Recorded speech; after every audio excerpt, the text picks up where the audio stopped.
Sampai kapan kau akan mengawasi mereka? Entahlah, Kesawa. Entahlah. Siapa tahu sesudah perang ini, mereka yang kini kulihat, tidak akan kulihat lagi. Kesawa, siapa yang berperang melawanku? Dan untuk siapa perang ini? Nyawa siapa yang kupermainkan? Pada kedua belah pihak berdiri orang-orang dari keturunan yang sama. Orang yang mengenakan baju putih dalam kereta putih itu mungkin putra Gangga bagi dunia. Tapi bagiku dia sumber kasih sayang. Aku dulu biasa duduk di pangkuannya dengan bajuku yang penuh dengan debu dan dengan tubuh yang begitu kotor. Dia adalah kakekku. Dia kakekku.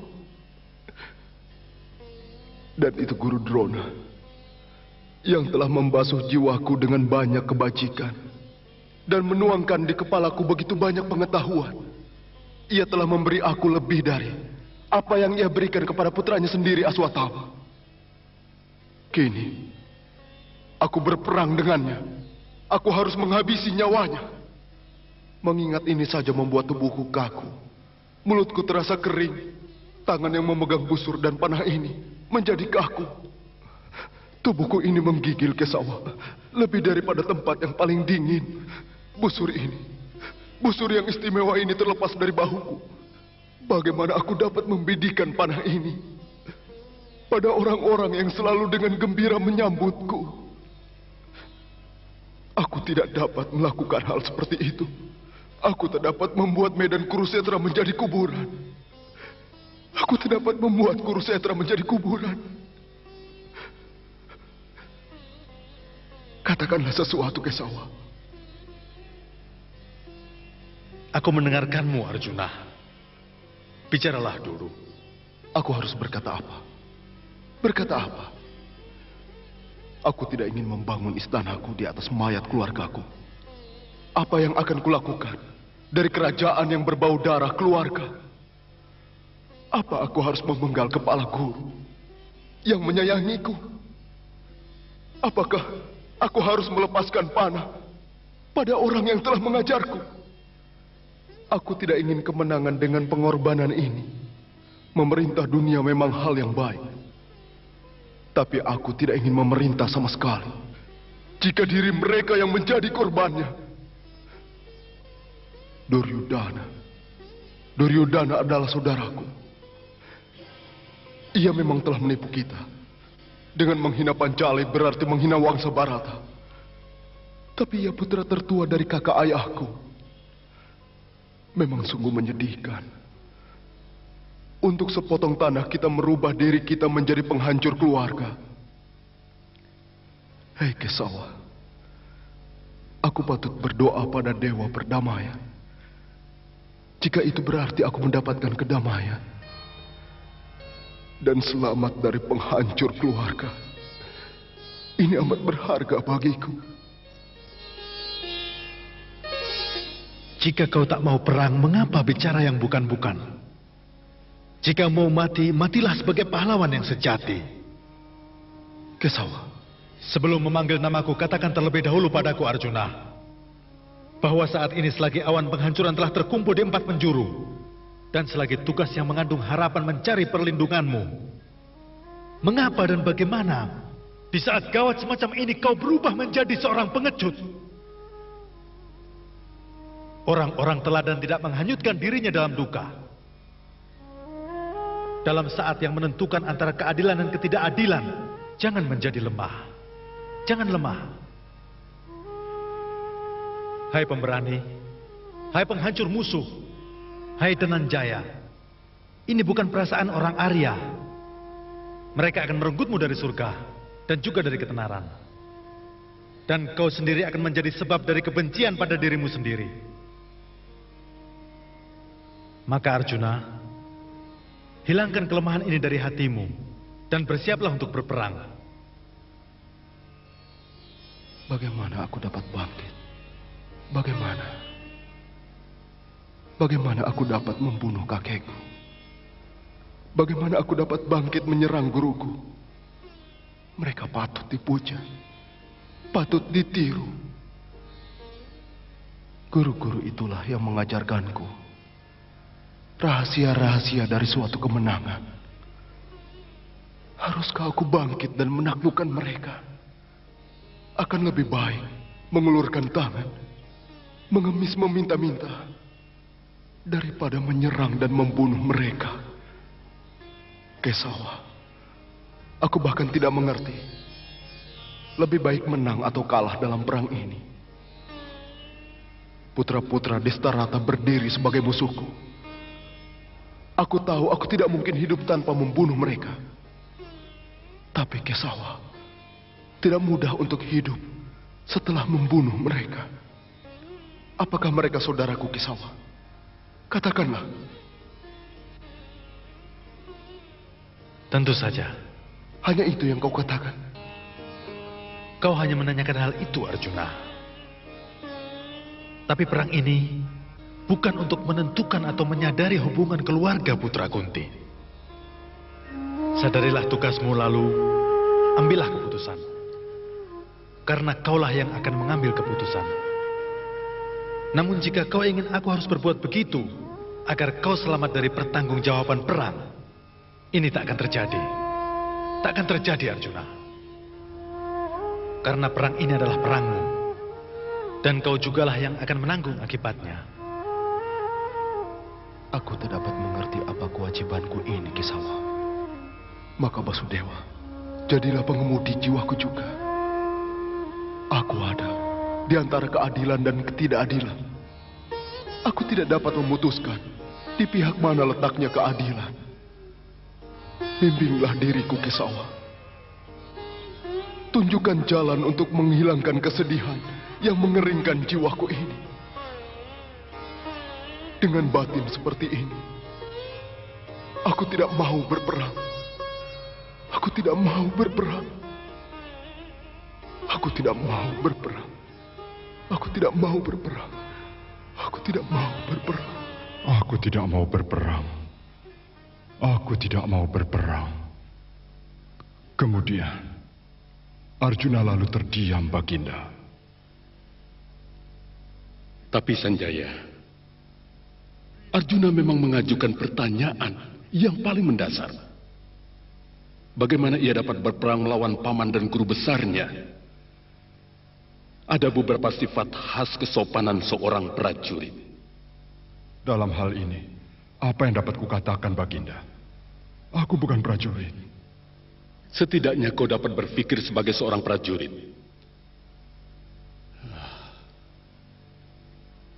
Sanjaya,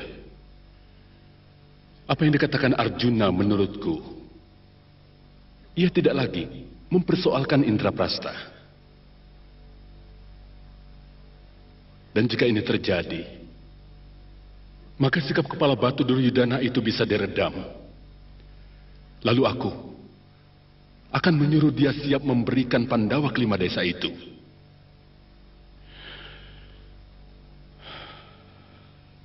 Perang. Seandainya tak ada perang. Jika Arjuna tidak mau berperang, siapa yang akan berperang di pihak sana? Dan jika ia tidak mau mengangkat panahnya, karena ia belum siap berperang sampai mendapat jawaban atas semua pertanyaannya itu, Sanjaya. Bahkan Basudewa pun tidak akan dapat menjawab pertanyaannya itu, Sanjaya. Sanjaya, lihat.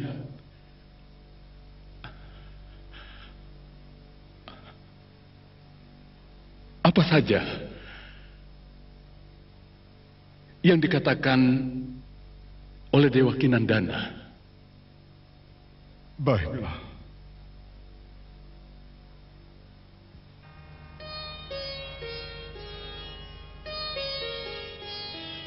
Maharaja, Riskesa sedang memandang Arjuna Dan tersenyum, kemudian ia berbicara. Hidup dan mati di tangan yang kuasa. Yang mati tak akan bergabung dengan yang hidup. Jika pahlawan datang ke medan perang, dia tak boleh menjadi pengecut. Arjuna, yang telah tiada. Dan yang bijaksana tidak bergabung untuk mereka yang telah tiada. Juga tidak bergabung untuk yang masih hidup. Mereka tidak bergabung untuk masa lalu. Juga tidak bergabung untuk masa datang. Gayamu seperti orang bijaksana, tapi kau bicara seperti orang bodoh. Sebelum bergabung selidiki dulu, apakah mereka yang kau sayangi itu patut untuk diperkabungkan? Apakah kakek guru besar dan pendeta aku tidak patut diperkabungkan? Jika mereka patut diperkabungkan, buat apa aku berkata begitu? Kau mengerti kebenaran ini, Arjuna, bahwa intinya bukan jasmani, tapi jiwa. Dan kematian bukanlah akhir perjalanan ini. Karena perjalanan ini adalah kekal. Kematian hanyalah sebuah tempat wadah kasar. Hanyalah wadah kasar. Berakhirnya nafas bukan akhir bertiupnya angin. Mengertilah, makhluk hidup bermula dari seorang anak, lalu menjadi anak muda, lalu ia menjadi tua, kemudian mati. Perjalanan ini adalah perjalanan jasmani, tapi jiwa terus berjalan lebih jauh. Berjalan meninggalkan sebuah tubuh dan masuk ke tubuh yang lainnya.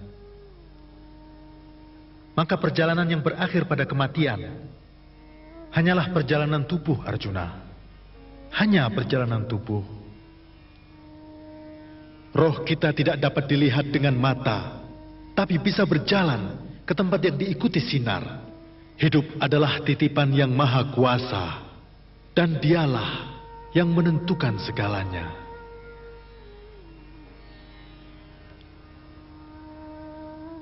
Perjalanan jiwa tidak ada akhirnya. Dan pada satu batas dalam perjalanan, tubuhnya ditinggalkan. Dan pengembara itu terus berjalan. Terus berjalan dan menerima tubuh yang baru. Seperti kita menanggalkan baju lama dan memakai yang baru. Kalau mau hidup, hiduplah seperti pahlawan. Dan jangan mundur seperti pengecut. Hidup adalah perjalanan yang panjang. Dan kau harus berani membela kebenaran. Arjuna, kehancuran bahkan tidak dapat menyentuh jiwa. Maka mengapa bergabung? Dan untuk kehancuran siapa? Apakah untuk baju-baju itu? Tapi baju-baju itu tidak kekal. Baju-baju itu untuk ditanggalkan. Dan jiwa tak pernah mati. Jiwa tak pernah mati. Tetapi apakah mereka yang ada di depan kita setelah perang ini selesai akan tetap ada? Apa yang kau maksud dengan ada dan tidak ada? Karena tak pernah ada ketika aku tiada, atau kau tiada, atau semua orang-orang itu tiada, dan tidak akan pernah ada saat aku tidak ada, kau tidak ada, dan semua orang-orang itu tidak ada. Kemudian pandangan khayalan yang kau alami ialah bahwa kehidupan masa kini adalah mutlak. Kehidupan masa kini bukan keberadaan mutlak, Arjuna. Kita telah ada, kita ada, dan kita akan ada. Dan tentang suka dan duka, apa maksudmu? Hal itu adalah seperti musim, keduanya datang dan pergi. Hai putra Kunti, mereka yang tidak mengacuhkan kebahagiaan dan ketidakbahagiaan dan menerimanya tanpa terpengaruh sedikit pun, mereka tidak gelisah. Dan hanya mereka yang berhak untuk keselamatan. Suka duka adalah kehidupan kita. Kita tak boleh takut menghadapinya. Wahai manusia yang sejati, laksanakan tugasmu dengan baik. Hai Bharata, bebaskan dirimu dari pengertian pembunuhan dan dibunuh. Karena hanya mereka yang dilahirkanlah yang bisa mati. Dan hanya tubuhnya yang mati. Tapi jiwanya tidak bisa mati. Jiwa ada di luar batas waktu. Hanya tubuh yang dilahirkan dan bukan jiwa. Dan jika jiwa tidak pernah dilahirkan, bagaimana jiwa itu bisa mati? Jiwa itu hanya ada. Ada. Ya. Jiwa itu ada di tepi dan juga di arus. Jiwa itu tidak dilahirkan. Ada selamanya. Kekal. Tidak terbagi. Jiwa itu tak dapat dihancurkan.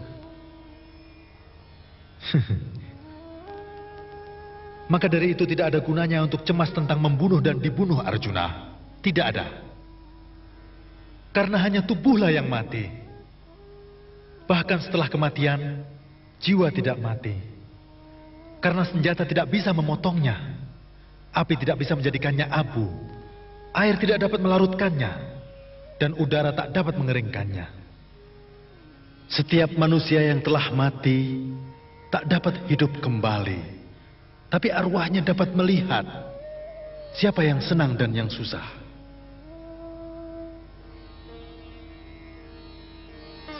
Kini apa yang kau cemaskan, Arjuna? Kesawa, apakah yang kupanggil kakek hanya suatu jiwa? Apakah semasa kecil aku hanya duduk di atas pangkuan suatu jiwa? Dan prajurit tua berbaju putih di sana itu yang berdiri di atas keretanya hanyalah suatu jiwa. Bukankah tubuhnya yang kau sebut baju-baju? Dan jiwa itu seringkali memberkatiku dengan tangannya. Dan apakah Guru Drona yang telah mengajarku juga hanya suatu jiwa saja? Aku tidak menyangkal bahwa jiwa kekal adanya. Dan jiwa tidak dapat dihancurkan. Tetapi tubuh yang aku bicarakan masih ada hubungannya denganku. Jiwa tidak dilahirkan, Kesawa. Jiwa tidak dilahirkan. Akan tetapi orang dilahirkan. Orang dilahirkan. Ya. Orang tentu dilahirkan, Arjuna. Tapi perluaslah jalan pikiranmu sedikit lebih jauh. Siapapun yang dilahirkan, siapapun ia, ditakdirkan untuk mati. Lalu mengapa mengingkari takdir? Mereka yang dilahirkan harus mati pada satu atau lain hari. Dan kematian ini bukan akhir. Karena yang mati akan dilahirkan kembali. Ini kenyataan yang tak dapat dihindari. Dan tak seorang pun dapat mengingkari hal ini. Kau, aku, atau siapapun. Bhisma Putra Gangga memiliki berkat kematian atas kemauannya. Tapi kematiannya juga tak dapat dihindari, Arjuna. Lalu dalam mata rantai kelahiran, kematian dan kelahiran kembali, di mana ada saat untuk berkabung? Di mana, Arjuna?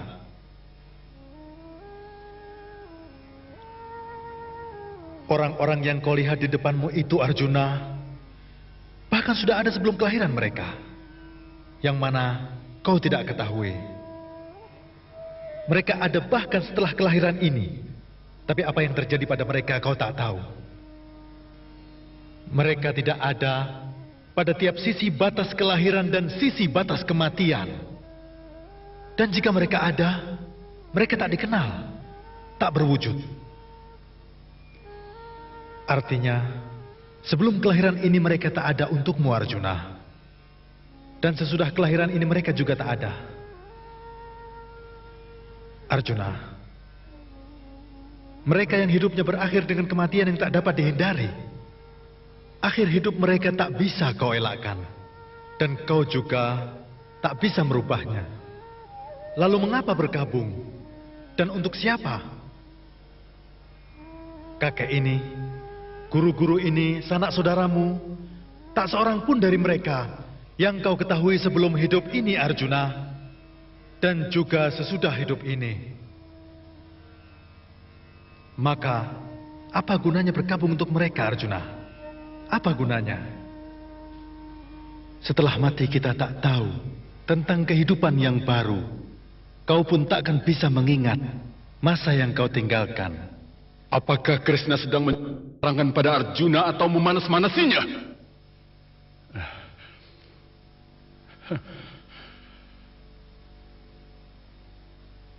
Apa Arjuna akan menerimanya?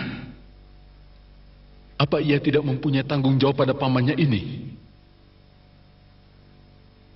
Apa ia akan meniadakan kepentingan keluarga dan saudaranya dan menyerang putra-putraku dengan senjata sakti itu? Bagaimana aku menjawab pertanyaan ini, Baginda? Hal ini hanya dapat dijawab oleh Krishna atau Arjuna. Tapi aku ingin jawaban pertanyaan ini, Sanjaya. Jadi dengarkanlah. Dengarkan. Arjuna, jika kau menganggap mereka saudaramu, apa gunanya ke medan perang? Jika kau datang ke medan perang, maka kau harus berani melawan mereka. Mengapa kau terkejut, Arjuna? Seperti sepotong baju yang disobek-sobek. Itulah pokok kebenaran yang sama seperti kematian. Mengapa bergabung untuk kebenaran? Jiwa dan raga manusia bukan campuran dari penghuni sementara dan tetap. Tubuh adalah merupakan alat jiwa. Maka itu tanpa memusingkan tentang tubuh, orang harus melakukan tugasnya, Arjuna. Dan jika kau memikirkan tugasmu sebagai seorang prajurit, maka kau harus berperang. Adalah tugas seorang prajurit untuk mengangkat senjatanya melawan ketidakadilan. Dan hari ini, ketika ketidakadilan bangkit melawan keadilan, maka Arjuna, laksanakanlah tugas prajuritmu itu. Kesawa, aku mengajakmu ke sini untuk bertanya padamu. Apakah tugasku? Apa kewajibanku, Kesawa? Dan siapakah kau, Arjuna? Siapakah dirimu? Murid Guru Drona, Arjuna. Selain itu, siapa lagi? Arjuna putra Kunti. Dan? Aku seorang prajurit. Andaikan kau bukan seorang prajurit, Arjuna, kau tak akan menjadi murid Drona. Dan andaikan kau bukan prajurit, maka kau tak akan menjadi putra Kunti. 3 hal itu adalah jati diri keprajuritanmu. Maka tugas seorang prajurit adalah tugasmu, Arjuna. Dan tugas seorang prajurit adalah untuk bangkit berperang melawan ketidakadilan. Jadi untuk bangkit melawan ketidakadilan adalah tugas keprajuritanmu. Di saat yang menentukan ini, jika kau tak mau mengangkat senjata pada pihak kebenaran dan melawan ketidakbenaran, bukan hanya tugas ini akan hancur, tapi juga ketenaranmu, Arjuna. Dan jika ini terjadi, bukan hanya musuh-musuhmu, tapi seluruh masyarakat akan menyebutmu tidak terhormat. Dan generasi keturunan yang akan datang menyebutmu pengecut. Maka itu, Arjuna, jangan libatkan dirimu dengan masalah-masalah tentang kemenangan dan kekalahan. Dan bertempurlah. Jika kau menang dalam perang ini, kau akan memerintah dunia dan menjadi terkenal. Dan jika kau terbunuh dalam perang ini, kau akan masuk surga bersama ketenaranmu. Maka dari itu, putra Kunti, kebahagiaan, kesedihan, kemenangan, dan kekalahan anggaplah semua sama dan bertempurlah. Karena itulah tugas keprajuritanmu dan tugas kemanusiaan. Perang adalah suatu tantangan berat bagi persaudaraan. Jika saudara kita tidak mau sadar, mengapa kita harus diam? Dan dewa pun takkan tenang kalau semua masalah belum selesai. Hari ini aku berdiri di pusat medan perang Kurukshetra sambil berpangku tangan seperti seorang siswa dan memandang pada Narayana. Narayana ada di antara Arjuna putra Kunti dan aku. Seperti biasa, dia berbicara dengan Arjuna putra Kunti. Tetapi dia juga sedang berbicara denganku. Karena aku adalah hari kemarin yang sudah berlalu. Hari ini, dan juga hari esok yang akan datang. Pertanyaan-pertanyaan Arjuna bukan pertanyaan dari Arjuna saja. Pertanyaan-pertanyaan ini adalah benar untuk zaman-zaman yang telah lalu, adalah benar untuk zaman kini, dan akan tetap benar untuk zaman-zaman yang akan datang. Selama aku ada, umat manusia harus menghadapi pertanyaan-pertanyaan itu. Maka dari itu, jangan biarkan seorang pun merasa bahwa pertanyaan-pertanyaan itu hanya diajukan oleh murid Drona. Aku juga berbicara menyambung kata-katanya, karena tiap saat dalam tiap abad telah ada sebuah tempat bernama Kurukshetra. Maka dari itu, jika ingin berhadapan dengan masa kini dan masa yang akan datang, berdirilah dengan wajah menghadap ke Kurukshetra dan dengarkan jawaban atas pertanyaan-pertanyaan itu yang selalu menyusahkan diri Narayana. Inilah pertanyaan-pertanyaan Arjuna. Wahai pemberani, pikirkanlah kemenangan. Jangan kau pikirkan jiwa orang lain dan jangan merasa cemas. Dan bertempurlah. Jika semua dalam perang ini merasa senang dan juga merasa bahagia. Tapi jika kau merasa bersalah, kau sendirilah yang akan merasakan penderitaan. Maka bangunlah putra Kunti. Lupakan kesedihan dan kesenangan, juga lupakan keuntungan dan kerugian, dan bertempurlah. Karena perang ini adalah merupakan tugasmu dan juga kewajibanmu. Jika manusia menjalankan tugasnya dengan sempurna tanpa memerlukan apa-apa, itulah manusia yang bertanggung jawab dan hidupnya akan tenang.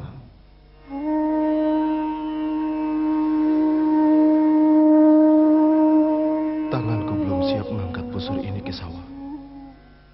Keuntungan apa yang diperoleh dari peperangan ini? Keuntungan, kerugian. Kedua-duanya ini adalah hanya kata-kata. Aku tahu, kau tak ingin kesenangan-kesenangan duniawi dan bahkan juga kebahagiaan surgawi. Maka itu Kaunteya, bangkitlah dari kemenangan dan kekalahan, kebahagiaan dan ketidakbahagiaan, dan keuntungan serta kerugian. Satu hal yang harus kau ketahui Arjuna, bahwa keuntungan dan kerugian bukanlah merupakan tujuan dari hidup ini. Tapi aku belum dapat bangkit, Kesawa.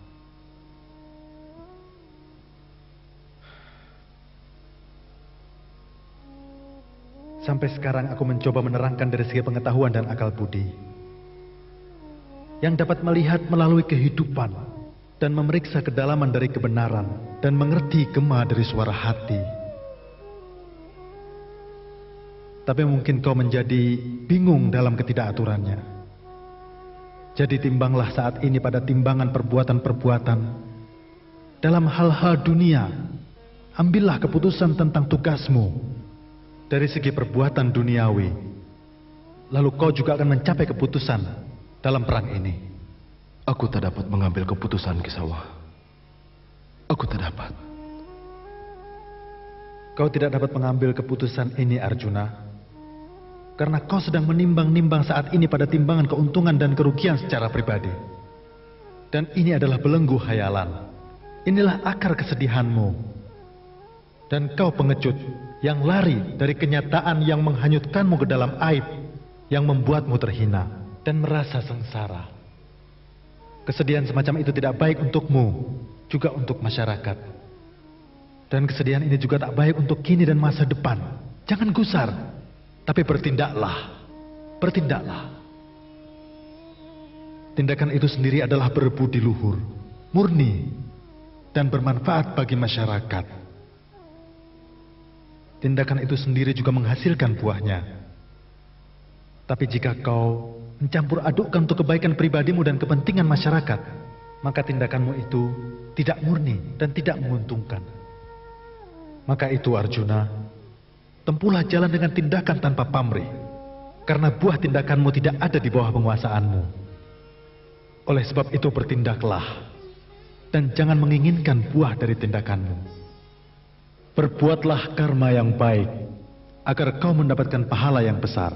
Dan jangan kecewakan karmamu, karena kau tak akan mendapatkan hasilnya. Bagaimana mungkin bertindak tanpa suatu keinginan? Kita bertindak untuk mencapai sesuatu. Lalu apabila tidak ada hasilnya, untuk apa kita bertindak? Siapapun ingin bertindak, Arjuna. Karena hidup ini tidak mungkin tanpa tindakan. Kau harus berbuat sesuatu. Kau akan makan atau tidak makan. Kau memberi makan yang lapar atau tidak memberi. Kau ingin berperang atau tidak. Kau hanya mempunyai satu pilihan, Arjuna, yaitu kau lakukan sesuatu atau tidak. Tapi hasilnya bukan di bawah pengendalianmu, Arjuna. Bukan di bawah kekuasaanmu. Batas tujuanmu yang benar pada pilihan ini ialah bahwa kau akan berperang atau tidak. Tapi akibat dari perang ini bukan berada di tanganmu. Bahkan jika kau inginkan kemenangan, kemenangan itu tidak perlu menjadi milikmu. Mungkin kau akan dikalahkan. Tapi jika kau tidak tergila-gila akan kemenangan, kau bahkan tidak akan takut pada kekalahan. Jika kau berpikir bahwa kau mungkin menang atau kalah, kau berperang karena perang itu adalah tugasmu, maka pertanyaan untuk bahagia dalam kemenangan dan untuk merasa sedih dalam suatu kekalahan bahkan tidak akan timbul. Mereka yang tidak bahagia dengan kemenangan dan tidak sedih dengan kekalahan disebut yang tidak gentar. Dari itu, Arjuna, jangan kau menginginkan buah yang baik. Lakukan saja apa yang di bawah penguasaanmu. Artinya, lakukan saja tugasmu. Inilah filsafat dari satu tindakan. Inilah filsafat. Camkan rahasia ini, Arjuna, bahwa kau punya pilihan untuk berbuat dan untuk tidak berbuat. Tapi pada akhir tindakan itu, batas hak kemanusiaan pun akan berakhir. Tindakan manusia berada di bawah penguasaannya. Kau adalah pemanah terbaik. Tapi jika arah panahmu bimbang, kau pasti akan kehilangan sasaran yang kau bidik. Kau berhak untuk membidikkan panahmu. Kau berhak atas penglihatanmu. Tapi kau tidak berhak atas kijang yang kau bidik dengan anak panahmu itu. Hai Dhananjaya, janganlah kau sekali-kali melanggar batas-batas hakmu. Artinya, yakinlah atas tindakanmu, Arjuna. Yakinlah, karena ketangkasan tindakanmu adalah yoga. Apa itu yoga? Jelaskanlah. Akan kujelaskan padamu. Arti yoga tindakan adalah kemahiran atas penguasaan. Penguasaan tindakan adalah penghapus khayalan, bebas dari khayalan. Untuk tetap tidak terpengaruh oleh keberhasilan atau kegagalan, itulah penguasaan tindakan. Yoga adalah ketenangan, tapi karma adalah perbuatan. Karena itu ikutlah ke dalam yoga, maka kau akan tenang dan tentram. Sanjaya! Sanjaya! Ya, Baginda. Jika kata-katamu dapat sampai ke sana, berteriaklah lantang. Arjuna! Jangan dengarkan putra Basudewa. Ia coba memanasimu.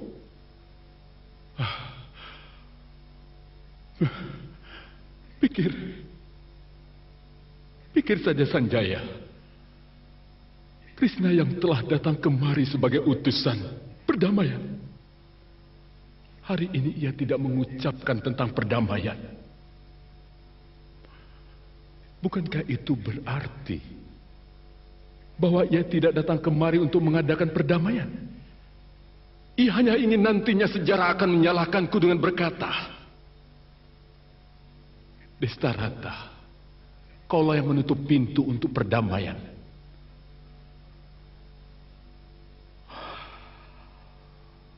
Putra Dewaki ini, apakah dia mencoba membalas dendam? Ia tidak membicarakan tentang pembalasan dendam. Ia sedang menerangkan dharma, rahasia tugas dan filsafat. Kau juga berbicara seperti dia. Apa kesetiaanmu terhadapku sudah terlepas dari tempatnya?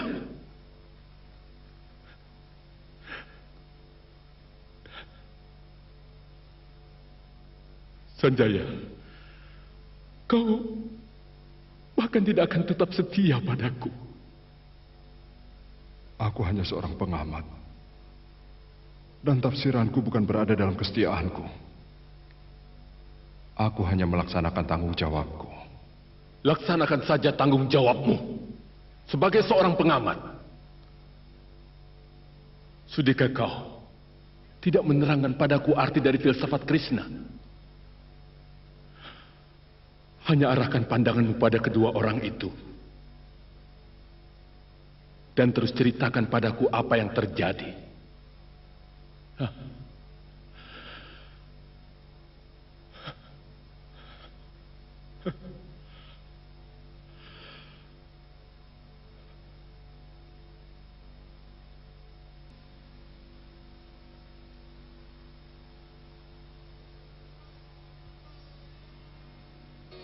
Kesawa, bagaimana aku dapat mengenali seorang pertapa? Apa tandanya? Dan bagaimana ia bergerak? Serta bagaimanakah gayanya? Sama sekali tidak sukar untuk mengenalinya, Arjuna. Dimanapun dia berada, maka dia selalu dikenang. Karena semua hasratnya dapat terpenuhi, dia ingin mengadu kekuatannya. Seperti dia, kau juga meninggalkan semua hasratmu. Bebaskan dirimu dari hasrat-hasrat pribadimu. Jauhkan kebahagiaan dan kesedihan dan merasa puaslah pada dirimu sendiri. Lalu bara api kesedihan tak mampu membakarmu. Juga pancuran kebahagiaan tak dapat membasahimu. Arjuna, seorang pertapa yang tidak gentar adalah ia yang memelihara keseimbangan dalam kebahagiaan. Begitupun keseimbangan dalam kesedihan. Dan tidak seorang pun dapat mengganggunya. Dan jika ia berbicara, kata-katanya tidak berasal dari kebahagiaan atau kesedihan yang ada di permukaan, tapi dari kedalaman jiwanya. Ia tidak berbicara bahasa hayalan. Ia berbicara dengan bahasa tindakan. Tanpa ikatan. Dan jika ia duduk seperti seekor kura-kura. Seekor kura-kura yang menarik dirinya sendiri. Dan ia membuat dirinya seperti sebuah benteng. Artinya indrianya ada di penguasaannya. Dan hanya ia sendiri dapat menguasainya. Arjuna, jika manusia dapat menenangkan pikirannya, maka dia akan mendapat ketenangan.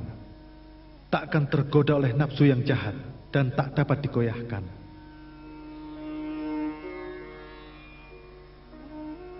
Orang biasa memusatkan pikirannya pada kesenangan-kesenangan hawa nafsu.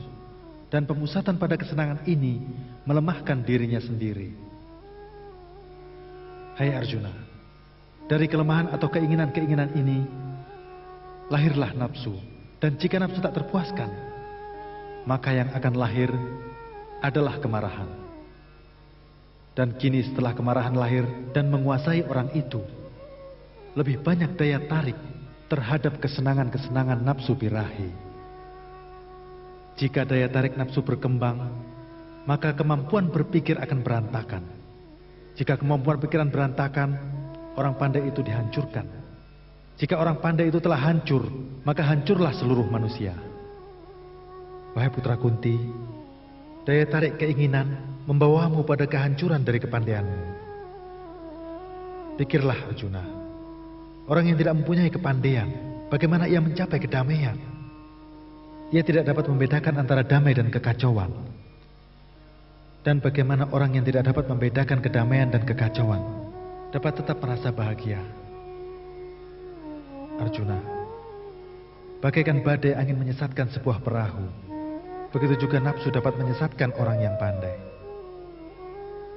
Jika indriamu kurang sehat, kau tak dapat melakukan kehendakmu. Dan semua akan menjadi musnah, bagai batu hanyut dalam air. Maka itu, hai pemberani, simpanlah indriamu di bawah penguasaanmu. Dengan demikian kau tak akan terjatuh. Arjuna, dengar dan camkan kenyataan-kenyataan ini. Jika dunia tertidur, pertapa terjaga. Dan jika dunia terjaga, para pertapa tidur. Apa arti tidur dan terjaga? serta siang dan malam. Aku tidak berbicara soal siang dan malam hari, Arjuna. Aku hanya berbicara tentang tidur dan tentang terjaga. Orang biasa menghabiskan waktu terjaganya untuk mendapatkan dan menikmati sesuatu. Itu sasaran upaya kesadarannya. Jika ia lapar, maka ia ingin makan. Jika ia haus, ia membutuhkan air. Dan jika ia ingin melindungi dirinya dari cuaca, ia ingin rumah. Cara berpikirnya berdasarkan pokok. Tapi pertapa, atau orang yang tidak tergoyahkan, berpikir seimbang. Ia memandang jauh dari batas lapar dan haus pribadinya. Ia tidak berpikir tentang buah jatuh dari pohon. Ia berpikir tentang pohonnya. Ia berpikir tentang hutannya. Manusia biasa ingin kayu untuk api. Maka ia akan terus menebang pohon-pohon itu sampai seluruh hutan hancur. Tapi pertapa bahkan tidak pernah berpikir tentang hasil dan buahnya. Ia berpikir tentang pentingnya hutan-hutan itu. Ia juga berpikir tentang hubungan hutan itu dengan musim. Dari itu Arjuna, siang hari bagi seorang manusia biasa adalah malam bagi pertapa. Karena ia telah melampaui batas kemampuan orang biasa. Dan malam hari bagi seorang manusia biasa adalah siang bagi pertapa. Karena hanya dalam ketenangan matahari kesadarannya timbul, Arjuna. Bagi seorang pertapa ada masalah-masalah. Ada juga pemecahan masalah-masalah itu. Dan inilah yang membedakannya dari manusia biasa. Jika manusia lupa akan tugasnya, dia tak akan berhasil dalam perjalanannya. Kekalahan akan selalu membayanginya, dan dia tak akan mencapai tujuannya. Arjuna, kebenaran tidak terjangkau oleh kemampuan indria. Bukannya seorang pertapa tidak merasa lapar. Ia merasakan. Tapi ia tidak pedulikan kelaparan itu. Dan berpikir, apa obat lapar itu? Maka itu siang hari bagi orang biasa, malam bagi pertapa. Dan orang yang menyelamatkan dirinya dari malam hari orang biasa, dialah yang tak tergoyahkan. Manusia biasa seperti sungai-sungai yang selalu mengalir dalam kegelisahan. Tapi mereka tidak menyadari akan tujuannya. Mereka terus mengalir tanpa kesadaran. Karena mereka berpikir bahwa mengalir adalah tindakan mereka. Mereka mengosongkan semua air dan semua tindakan mereka ke dalam samudera yang luas. Namun lautan itu walaupun demikian tidak melampaui batas-batas pantainya. Seperti halnya, sungai-sungai hawa nafsu selalu menghanyutkan manusia biasa. Tapi ketika sampai pada seorang pertapa, mereka menyerap air itu. Dan tidak pernah bisa melampaui batasnya. Kau juga menjadi sebuah lautan. Lautan adalah pertapa, orang yang berpengetahuan. Dan kau juga berpengetahuan. Karena itu adalah yang terbaik.